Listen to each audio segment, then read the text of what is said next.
Hello, नमस्ते। आज मैं बिहारी सत्सई से कुछ दोहे व्याख्या की दृष्टि से आपके सम्मुख लेकर फिर से प्रस्तुत हूँ। इससे पहले वाले वीडियो में बिहारी के श्रृंगार रस के दोनों पक्षों के दोहों की व्याख्या प्रस्तुत की थी और उसी क्रम में आगे के दोहे प्रस्तुत हैं। अगला दोहा है, देखिए। औंधाई सीसी सुलखी बिरह बरनी बिललात, बीचही सुखी गुलाब गो छीटो छुई नगात। औंधाई सीसी सुलखी बिरह बरनी बिललात, बीचही सुखी गुलाब गो छीटो छुई नगात। यहाँ औंधाई का मतलब उलट दी से है, बरनी का मतलब जलती हुई से है, बिललात का मतलब विलाप करती हुई है। ये दोहा बिहारी सत्सई से लिया गया है। इस दोहे में कवि ने विरहिणी नायिका की विरह दशा का चित्रण किया है और कवि कहते हैं कि विरहिणी नायिका की सखी अपनी सखी की दशा का वर्णन करते हुए नायक से कहती है कि हे प्रिय, जब मैंने उसे यानी नायिका को विरह की लपटों में जलते हुए और विलाप करते हुए देखा तो उसकी रक्षा करने के लिए उसके ऊपर शीतल गुलाब की जल की शीशी उलट दी, परंतु उसके विरह की लपटों में इतनी अधिक तीव्रता थी कि गुलाब बीच में ही सूख गया और उसकी बूंद नायिका के शरीर का स्पर्श फिर न कर सकी।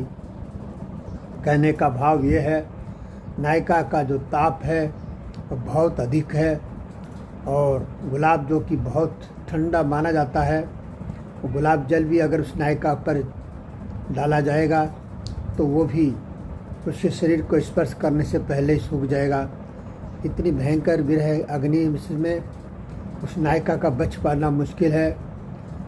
दूती का कहने का भाव ये है कि तुम जाकर के अपनी प्रियतमा से तुरंत मिलो, अन्यथा उसका ऐसी स्थिति में बच पाना बड़ा मुश्किल है।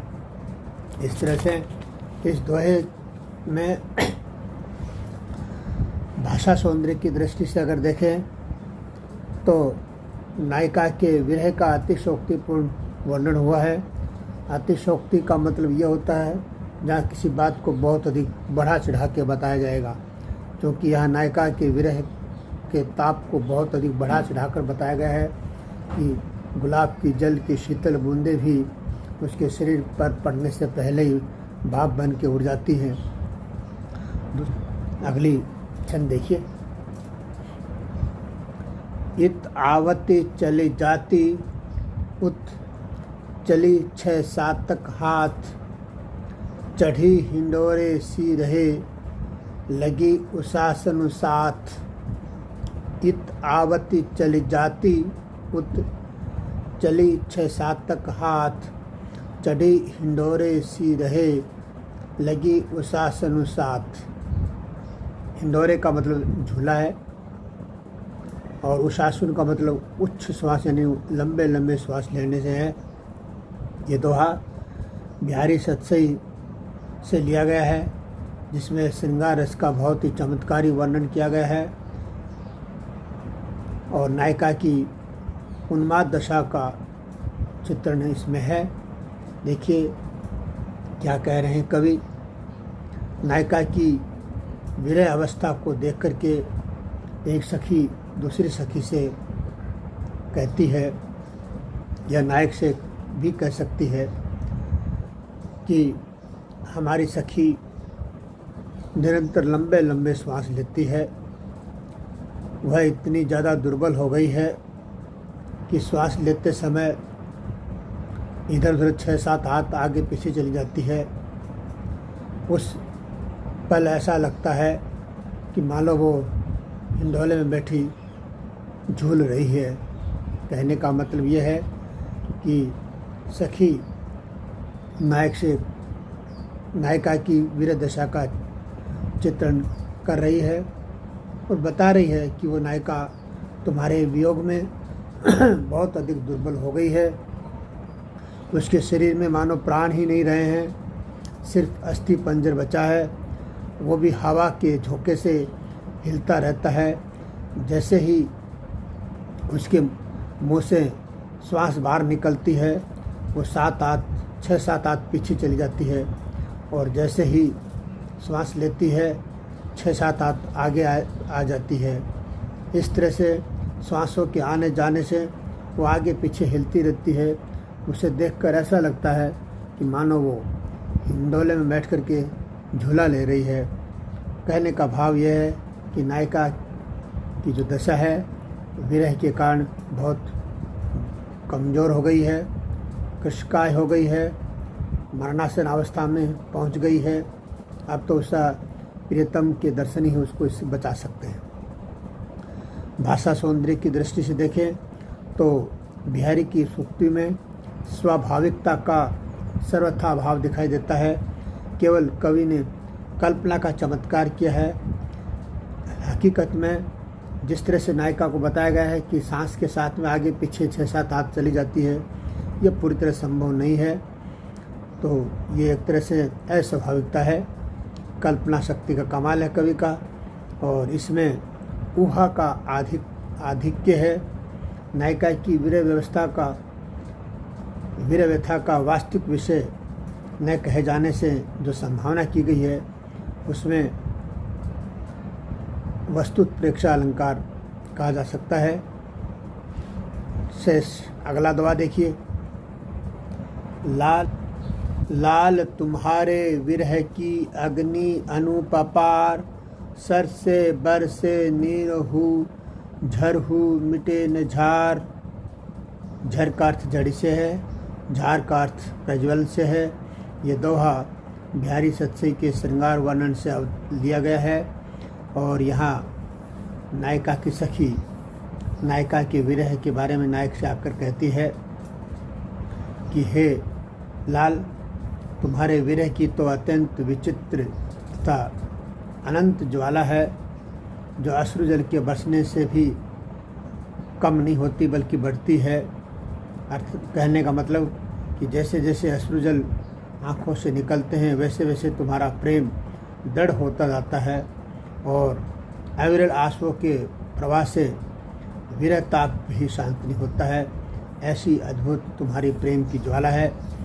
नायिका के विरह का चित्रण किया गया है यहाँ कि नायिका दिन रात प्रियतम के वियोग में आंसू बहाती रहती है, और उन आंसुओं के बहने से न तो प्रियतम न तो नायिका का विरह शांत होता है, बल्कि उल्टा नायक के प्रति उसका प्रेम और अधिक दृढ़ होता जाता है।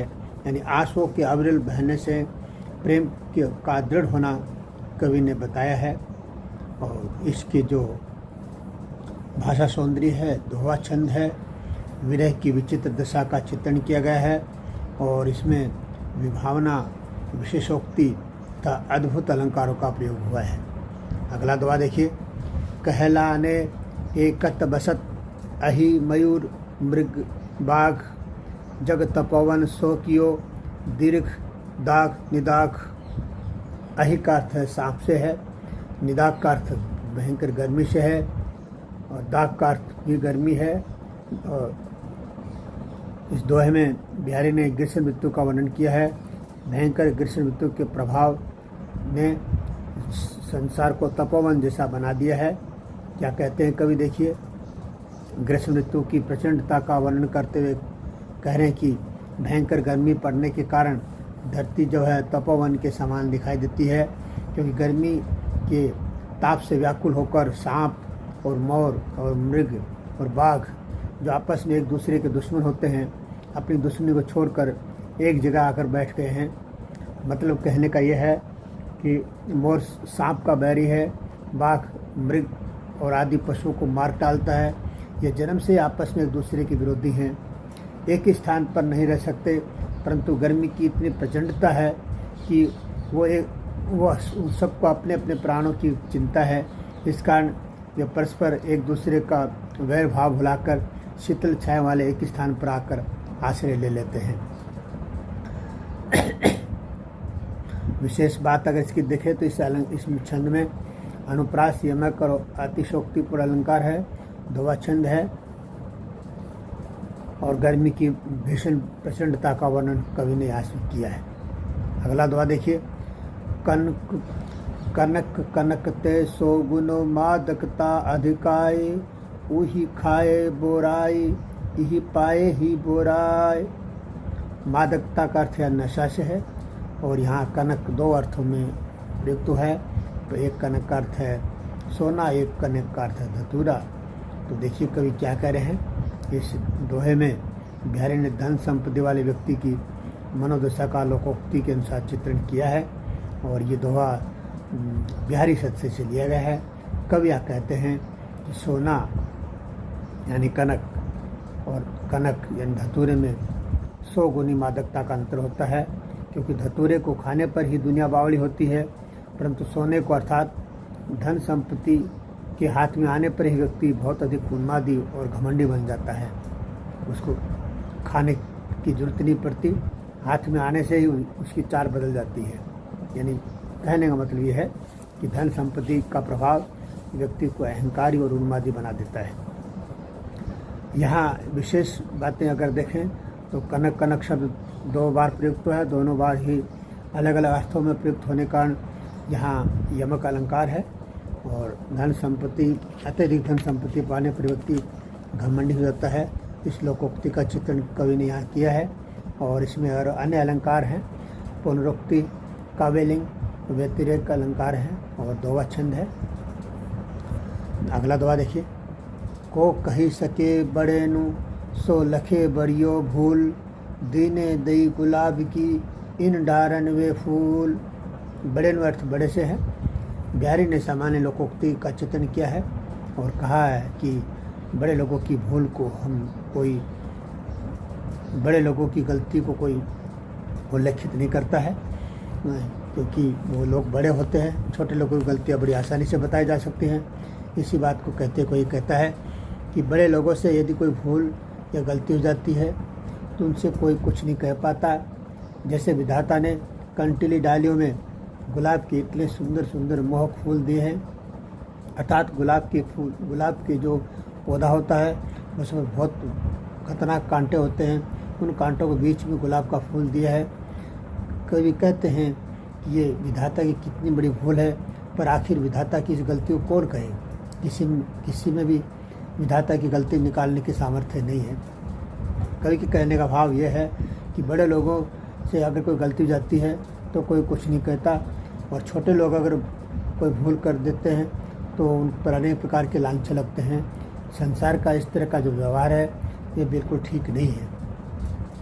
विशेष बात में यही कहना चाहते हैं कवि कि अयोग्य व्यक्ति को अच्छी चीज़ देने पर विधाता की भूल क्षम्य हो जाती है, यानी उसकी गलती माफ़ कर दी जाती है।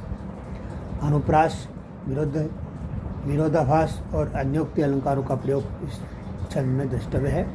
अगला दोहा देखिए। नहीं पराग नहीं मधुर मधु, नहीं विकास यही काल, अली कली सो ही बंधो आगे कौन हवाल।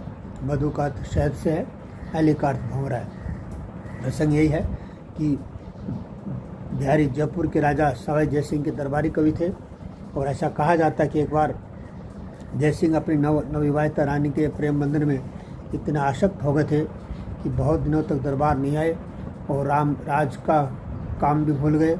उन्हें बुलाने की हिम्मत किसी में थी नहीं, इसलिए बहुत से सरदारों से आग्रह किया गया, परंतु कोई फ़र्क नहीं पड़ा। तो वहाँ बिहारी गए हुए थे, उन लोगों ने बिहारी से आग्रह किया तो बिहारी ने एक अनोक्तिपूर्ण दोहा लिखकर राजा के पास भेजा। इसे पढ़कर राजा का मोह भंग हुआ और वे राज कार्य में रुचि लेने लगे। इस दोहे पर राजा जयसिंह ने बिहारी को पुरस्कार भी दिया और इसी के दोहे को सुनने के बाद राजा जयसिंह ने बिहारी को अपने दरबार में रखा। उसी दोहे का वर्णन यहाँ किया गया है। क्या कहते हैं देखिए। हे भ्रमर, अभी इस डाल में न तो पराग है न मधुर शहद ही है, और ये अभी पूर्ण रूप से विकसित भी नहीं हुई है। तू अभी से इस कली पर क्यों मंडरा रहा है? इस कली पर तू अभी से इतना आसक्त हो गया है, तो जब ये कली पूर्ण रूप से फूल बन जाएगी तब तुम्हारा क्या हाल होगा। अन्योक्तिपूर्ण अर्थ इसका यह है कि राजा जयपुर के राजा जय सिंह को लक्ष्य करते हुए कवि कह रहे हैं कि हे महाराज, जिस रानी के मोहपाश में अभी आप फंसे हैं तो उसके तो शरीर के अंग प्रत्यंगों का पूरा विकास भी नहीं हुआ, उसमें यौन की अभी वो मादकता आई ही नहीं, फिर आप उस पर अभी इतने अधिक आसक्त हो गए हैं। जब यही युवती पूर्ण यौन पर होगी, शरीर के समस्त अंगों का पूर्ण विकास हो जाएगा, यौन मादकता आ जाएगी, तब तुम्हारा क्या हाल होगा। इस दोहे में अन्योक्ति अलंकार है और दोहा छंद है और बिहारी की अद्भुत कल्पना शक्ति का प्रयोग देखने को मिलता है। अगला छंद है, मरतु प्यास पिंजरा पर्यो सुआ समय के फेर, आदर दे दे बोलिए तू बायस बलि की बैर। सुआ का अर्थ होता है बोलिए तू यानी बुलाया जाता है, बायस यानी कुआ, और बलि का अर्थ श्राद्ध से, श्राद्ध पक्ष का जो महीना आता है उससे है। ये दोहा बिहारी सत्य से लिया गया है और इसमें कवि बिहारी ने समय विशेष के कारण गुणी व्यक्ति की निरादर एवं मूर्ख की आदर का भी आक्षेप किया गया है। यानी कहा गया कि समय का प्रभाव है कि जब समय बदलता है तो गुणी व्यक्ति को लोग भूल जाते हैं और जो मूर्ख लोग हैं उनका आदर होने लग जाता है। तो क्या कहते देखिए, कवि वर्णन करते हुए कहता है कि समय के फेर से पिंजरे में बंद पड़ा तोता प्यास के मारे छटपटाता रहता है, या समय पर दाना पानी न मिलने से वह मर जाता है, जबकि श्राद्ध पक्ष में कुओं को आदर दे दे के बुलाया जाता है और श्राद्ध पक्ष में उनको खाने को अच्छा भोजन दिया जाता है। विशेष बात यह है कि घर में मौजूद गुणी व्यक्ति का तो निरादर किया जाता है और उसे आश्रय नहीं दिया जाता, जबकि मूर्ख व्यक्ति को बुला करके सम्मानित किया जाता है। लोग का ये व्यवहार बिल्कुल ही उचित नहीं है। इसी के को कवि ने कहना चाहा है। दूसरे छंद में यह है कि ये इसमें अनुप्रास अलंकार और अन्योक्ति अलंकारों का प्रयोग हुआ है। दोहा छंद है। सामान्य लोकोक्ति के बारे में कवि ने अपना आक्षेप व्यक्त किया है। 24 नंबर का जो अगला छंद है देखिए, जब तू जनायो जी सकल सो हरि जानो नाही, जो आखिन सब देखिए आखिन देखी जाही। जनाया मानी ज्ञान का विषय बनाया, देखिए यानी देखा जाता है। ये दोहा बिहारी सत्य से लिया गया है और इसमें भगवान को ज्ञानातीत और अगम्य बताया है कि वो वाणी से परे है, उसके बारे में कथ कर के कुछ बता नहीं जा सकता। इस संदर्भ में बिहारी जी कहते हैं, जिस भगवान ने संपूर्ण चराचर विषयों को इंद्रिय ज्ञान का विषय बनाया है, वही भगवान ज्ञानातीत भी है। जैसे आँखों के द्वारा सब कुछ देखा जा सकता है किंतु स्वयं अपनी आँख को नहीं देख सकते, वैसे संसार की रचना करने वाले ईश्वर को प्रत्यक्ष नहीं देखा जा सकता है। यहाँ एक तरह से निर्गुण भक्ति उपासना का संदेश कवि दे रहे हैं। कवि विशेष बात यह है, विशेष बात में आप लिख सकते हैं कि यह संपूर्ण संसार ब्रह्मा का बनाया हुआ है, वही इसे ब्रह्म से उत्पन्न माना जाता है और वो ब्रह्म ही इसे दिखाता भी है, परंतु वह स्वयं अपरिवर्तनीय, मन वाणी से अगोचर और ज्ञानातीत है। ऐसे अगोचर ब्रह्म की महिमा का बखान करना कठिन है। कहने का मतलब ये है कि जिस ब्रह्मा ने संसार को बनाया वो संसार सारा हमें दृष्टिगोचर होता है, परंतु वो ब्रह्म स्वयं जो है जिसने इसको बनाया वो स्वयं अगोचर है, अदृश्य है। और ये दोहा छंद है और इसमें अनुप्रास और विरोधाभास और दृष्टांत अलंकार द्रष्टव्य हैं। शेष अंतिम छंद, तो लगिया मन सदन में हरि आवे की बाट, विकट जटे लो लगी निपट खुले न कपट कपाट। ये दोहा बिहारी सत्य से लिया गया है और कवि ने भगवान की भक्ति के लिए मन की पवित्रता पर बल दिया है और कहा है, कवि कहते हैं कि मेरे मन रूपी घर में तब तक भगवान किस तरह आ सकते हैं जब तक इसके द्वार पर कपट रूपी किवाड़ लगे हैं। जब तक ये कपट रूपी किवाड़ नहीं खोलेंगे हटेंगे तब तक प्रभु अंदर प्रविष्ट नहीं हो सकते।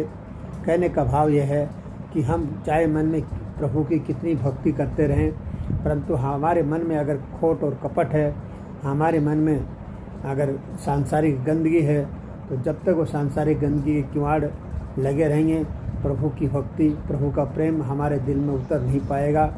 तो प्रभु के प्रति प्रभु की भक्ति को अगर अपने दिल में उतारना है तो सबसे पहले अपने मन की कपट, खोट और बेईमानी, ईर्ष्या, द्वेष, चुगली, इस तरह के जो हमारे मन के दुर्भाव हैं उन सब को हटाना होगा, तभी प्रभु का प्रेम हमारे दिल में उतर पाएगा।